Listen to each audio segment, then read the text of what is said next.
Estou concluindo aqui mais uma semana de convívio com os irmãos e irmãs que vivem no interior do país em situações muito difíceis. A gente na cidade vê esses irmãos e irmãs como estatística, né? Quando a gente olha num jornal que tem um percentual da população brasileira que vive na miséria, que passa fome, aquilo ali é só uma letra escrita, uma página de jornal, uma manchete que no dia seguinte a gente esquece. Então, estar viajando o Brasil, conhecendo, morando com essas pessoas, convivendo, conhecendo o trabalho delas, dormindo na casa delas, comendo com elas, ouvindo as histórias, tem sido muito importante para conhecer a realidade que é escondida da gente. E essa semana foi uma semana muito difícil, né? Porque eu achei que eu ia encontrar só miséria e pobreza, mas eu achei muito mais do que isso. Eu achei muita dor, muito sofrimento, muita crueldade, muita maldade. Eu perdi a conta das histórias que eu ouvi que assim me dilaceraram assim o coração, a alma. Histórias de pessoas que passaram por aquilo que a gente não imagina que alguém passa. Eu acho que ao longo dessa semana não teve uma pessoa dos lugares por onde eu passei, das aldeias por onde eu passei, dos Guarani Kaiowá, que não tivesse tido um parente ou ele mesmo sofrido um atentado, alguém muito próximo que tenha sido assassinado, que tenha tomado um tiro, que tenha sido atacado pelos pistoleiros, que tenha sido preso, que tenha passado por um problema de saúde muito sério. Conheci uma senhora que tem 6 filhos, dos 6, 3 foram assassinados. Um com 4 anos foi assassinado e um dos filhos está preso. Conheci um rapaz que tomou um tiro no corpo e quando o médico foi operar, o médico do fazendeiro, o médico falou o seguinte, operou sem anestesia e falou o seguinte: eu estou cortando tua barriga, mas próxima vez que você invadir uma terra de um fazendeiro, eu vou cortar a sua garganta. O médico falou isso operando ele sem anestesia. Conheci um senhor que foi preso e torturado.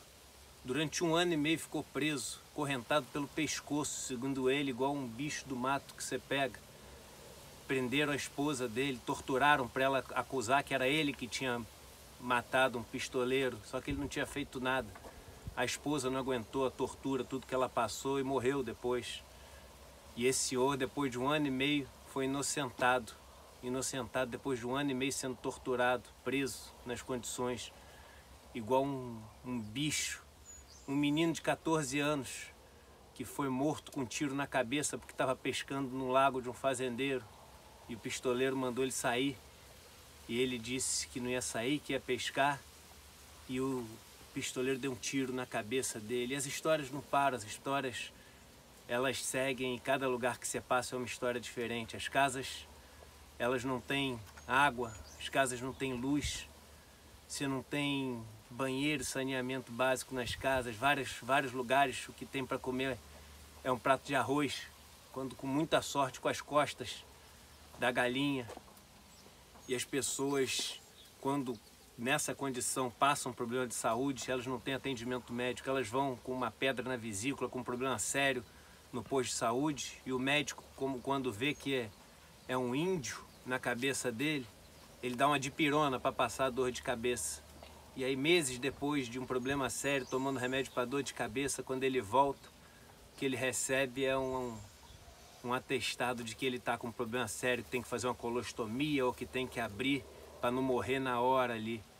Então é uma coisa que a gente não tem ideia na cidade que acontece. A gente não tem a menor ideia. A verdade é que a gente vive numa guerra. A gente vive numa guerra hoje em dia. Na cidade a gente vive numa guerra também.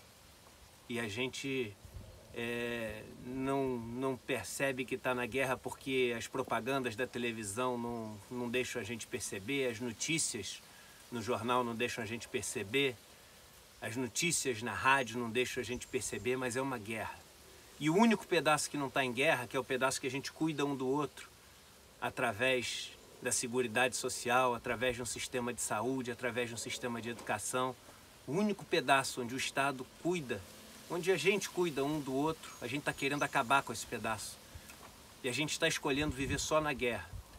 Tinha um rei da Pérsia que falava que só um tolo prefere a guerra do que a paz. Porque na guerra o pai enterra o filho e na paz os filhos enterram os pais. E a gente está vendo os pais enterrarem os filhos. Quantos pais eu vi aqui enterrando os filhos? E o problema é que é uma guerra que a gente vive, onde quem escolhe as regras dessa guerra são as pessoas que têm as bombas atômicas, que têm dinheiro. É a bancada do agronegócio, é a bancada da bala, é a bancada dos donos das cervejarias, é a bancada dos bancos. E as pessoas que estão lutando essa guerra com graveto, elas têm que aturar a guerra desses que definem as regras da guerra. Essa terra aqui era todo dos povos indígenas, todo dos povos indígenas. Você tem dúvida? Olha para o rosto de um fazendeiro, olha para o rosto de alguém de uma tribo e vê quem que você acha que estava aqui antes. Mas cada vez mais eles foram tomando, e tomando, matando, tomando, ameaçando, tomando, comprando os índios que não entendiam o que eles faziam e matando das piores maneiras. Eu vi cada morte aqui, mortes por atropelamento. Eles embebedam, dão bebida para os índios ficarem bêbados, entrar na autoestrada e ser atropelado. Envenenam as marmitas dos índios e das índias para eles morrerem envenenados. É esse nível de crueldade. Botam várias picapes uma do lado da outra e vão andando no campo para atropelar qualquer índio que tiver na frente. E aí, nessa luta de retomada pela terra que sempre foi deles e que hoje estão confinados 8.000 pessoas num espaço onde às vezes um fazendeiro tem um terreno maior do que 8.000 pessoas dividem, nessa luta você tem vários índios presos e não tem nenhum fazendeiro preso. O fazendeiro que dá tiro na cabeça do índio fica no máximo 1 mês, 2 meses, 3 meses preso. Sabe por quê? Porque os delegados são donos de terra, fazendeiros, os deputados são donos de terra, fazendeiros, os vereadores são donos de terra, fazendeiro, os prefeitos são donos de terra, fazendeiro. São eles que fazem a lei da guerra. E aí às vezes as pessoas falam: ah, Eduardo, mas você é muito radical, você fala as coisas assim, se você fosse um pouco mais simpático, você teria a simpatia das pessoas do agronegócio, das pessoas da direita, Eu não quero ser simpático, eu não preciso de simpatia. Eu estou do lado da guerra, que é o lado que tem as armas, que tem tudo a favor. Ninguém precisa de simpatia, as pessoas precisam saber a verdade. As pessoas precisam saber a miséria que a maior parte do brasileiro está vivendo. Casas sem parede. Casas sem parede. Quando tem parede, a parede é de plástico, a parede é de um lençol. E você diz que não tem que ser radical. As pessoas têm que conhecer essa miséria para entender o que é ser radical e o que é ser realista. O que é estar do lado de quem precisa de ter alguém do lado e não tem ninguém do lado. Só tem ameaça, só tem risco de morte, não consegue dormir uma noite tranquilo. É isso que essas viagens ensinam. A sentir um pouco da dor dos companheiros. A palavra compaixão quer dizer dividir o sofrimento. Compartilhar, paixão, sofrimento em grego. E eu sofri muito essa semana. Muito, muito. Mas eu sei que eu não sofri 1/100º do que vocês sofrem todos os dias aqui. Isso não é ser radical. Isso é entender que a gente vive num grupo, numa nação, e que a gente tem que compartilhar as mesmas coisas se a gente quiser viver nessa nação, porque senão o que vai sobrar, que é o que estão fazendo, é só guerra. E se sobrar só guerra, apesar de eu preferir a paz, numa guerra você tem que escolher o lado, porque todo mundo tem que ter lado na guerra. E se eu tiver que escolher um lado na guerra, eu vou escolher o lado dos irmãos que sofrem, sempre. Mas a gente ainda pode não escolher a guerra. E para não escolher a guerra, a gente tem que preservar o pedaço onde a gente cuida um do outro.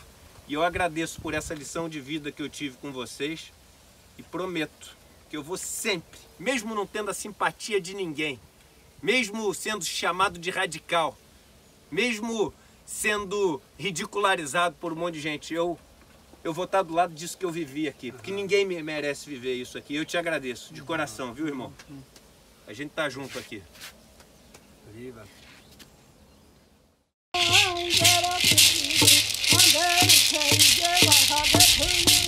Quando eu fui para o hospital, o atendimento lá não foi muito bom não, porque eles falaram para nós que quando eu passei na cirurgia que a gente fosse invadir outra fazenda, que o corte ia ser no pescoço, não ia ser pequeno o corte ia ser no pescoço. Muitas vezes a gente passa racismo e preconceito pelos brancos que passam perto de nós. E isso que eu tô reclamando para esses povos. Isso que tô reclamando para vocês, Buruvi Chaguaçu. Naquele momento, outro rapaz desceu do carro e começaram a me ameaçar com o facão, né?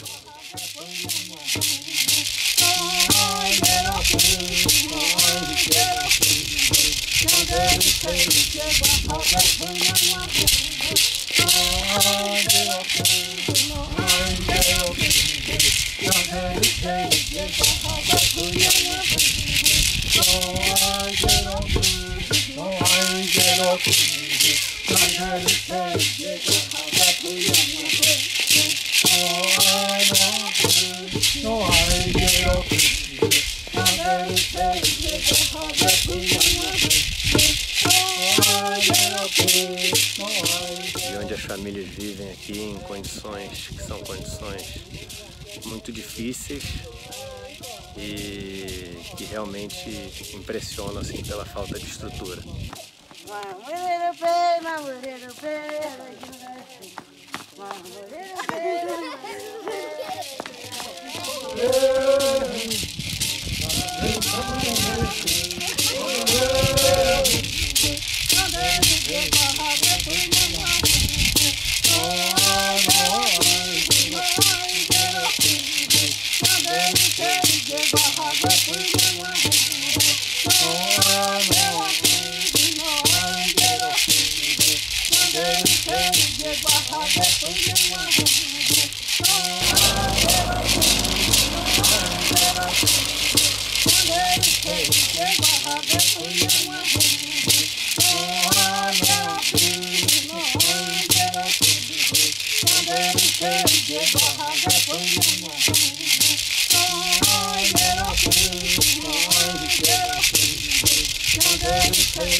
E a retomada nós fizemos porque nós requeremos a nossa área de volta.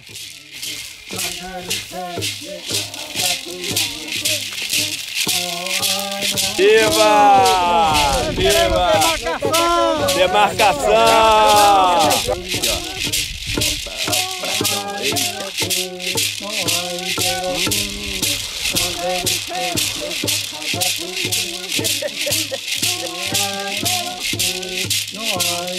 Acordando 5 horas da manhã, hoje um pouquinho mais tarde. Aí tu tá pescando há meia hora tentando pegar um peixe com a vara e com o anzol. Aí o outro vai com um facão aqui no rio, aqui ó, mostra aí. Aqui ó, um facão.